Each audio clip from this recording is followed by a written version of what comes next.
what's the numbers? Like 1 in 400 trillion or something like that. That's your chances of being born. You ever think about that? Think about that. You know, your dad could have just had like a leg cramp and been like, I got to move real quick. And then there was your window gone. Right? Maybe he did. Maybe his intent was to drop a load in your mom. Maybe that was the intent. They were trying, but for whatever reason, he's doing the missionary position, you know, and it's a lot of pressure on the dude's forearms after a while, right? You're kind of like that. If you guys see this on YouTube, you know, a lot of forearm strain goes into that. And then he just decided, like, you know, he broke down on one side to his elbow because his forearm couldn't take it anymore. The wrists and the forearm were just, and just that little give was enough for you. You're that sperm, and you went away from the egg. But if he would have stayed in, if his forearms were a little bit stronger, you sperm, you would have fucking plowed straight ahead. You would hit the goddamn bullseye and you'd be here.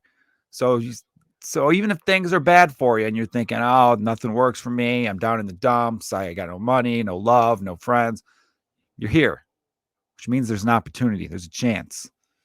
I remember this great quote from Noel Gallagher, lead singer of Oasis. It was actually in response to one of my other favorite singers of all time, Kurt Cobain, Nirvana. Now, I could do a whole episode about, I should have Marty DeRosa back on. He loves celebrity conspiracy theory type stuff.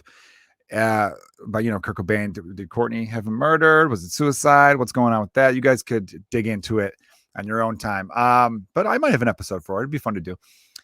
So Kurt Cobain had a song called I Hate Myself and I Want to Die. And no, this was like late 93. And Oasis wasn't even, their first album hadn't come out yet or whatever. But Noel says part of writing the song Live Forever, which is a great hit, was in response to that. And he even said I was a big Nirvana fan, but I thought, fuck that song, you know?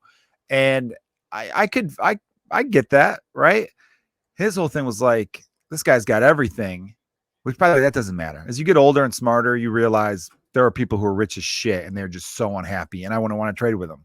Would I want their money to do good? Sure, I'd be Iron Man, but there's still a lot of misery there. So I don't think money equals happiness. It really doesn't. Honestly, it doesn't. And so Noel Gallagher said, to me, the best thing in the world is waking up in the morning because you never know where you'll end up at night, which I think is pretty cool. So that's my positive message to anyone out there who's, you know, you're not feeling good with yourself, or you're feeling, you know, down, and, you know, your mental health just not where you want it to be. Just keep going.